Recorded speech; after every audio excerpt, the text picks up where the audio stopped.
శుభ్రంగా చేశాడు, పెన్షన్ లాపలేదు, వరద బాధితులు చేశాడు, మనుషులను పంపించి చూపించాడు. వాడు అజయ్ కుమార్ వచ్చి వాడు చూసి వెళ్ళేవాడు.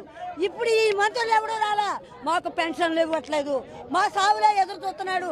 3 పక్కల నుంచి కమ్మేసినాయి నీళ్లు, ఒక్క పక్క గుడ్డ తెచ్చుకోవలేదు, గ్లాస్ నీళ్లు పోసుకోవడానికి కూడా లేకుండా అయిపోయింది. మాకు ఎవరు కాదు,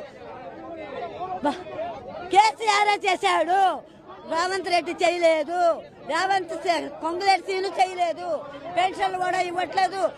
ఏం చేయాలో తెలియట్లేదండి. మాకేం కట్టుకున్న బట్టలతో ఒక్కొక్క జత తీసుకుని వచ్చామండి. మాకేమన్నా నిన్నటి నుంచి మంచినీళ్ళు ఇచ్చిన వాళ్ళు లేరు. మాకైతే పిల్లలతో బయటకు వచ్చేసాము. ఏం చేయాలో తెలియట్లేదండి. ఒక్క స్లాబ్ ఒక్కటి మిగిలింది, ఇంట్లో ఏమీ లేవండి. మాకు మొత్తం సామాన్ మొత్తం తలుపులు కూడా పోయాయండి. ఏం చేయాలో తెలియదు. న్యాయం ఏం చేస్తారు? నిన్న మంత్రి గారు వచ్చారు, భోజనాలు పంపిస్తామన్నారు, మాకు మంచినీళ్ళు ఇచ్చిన వాళ్ళు లేరు. మమ్మల్ని ఏం చేస్తారో చేయండి. ఈసారి ఏ ఒక్క మినిస్టర్ కూడా మాకు రాలేదు. నిన్నటి నుంచి ఇయ్యాటి వరకు 40 గంటలు అయిందని 36 గంటలు మీరే అంటారు. మాకు ఇప్పటికొచ్చి ఒక మంచినీళ్ళు కాదు ఏమీ లేదు. కేసీఆర్ గవర్నమెంట్ లో వచ్చింది, కందాలు ఉపేందర్ రెడ్డి పువ్వాడ కోర్టు పంపించారు.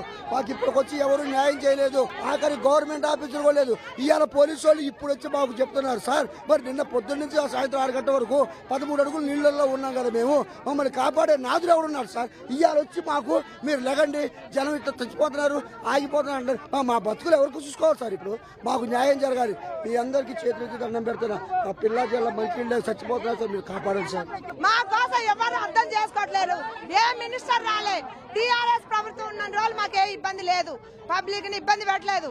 ఇవాళ కాంగ్రెస్ ప్రభుత్వం వచ్చింది, వాళ్ళు ఎందుకంటే మార్పు రావాలని మేము వేసుకున్నాం.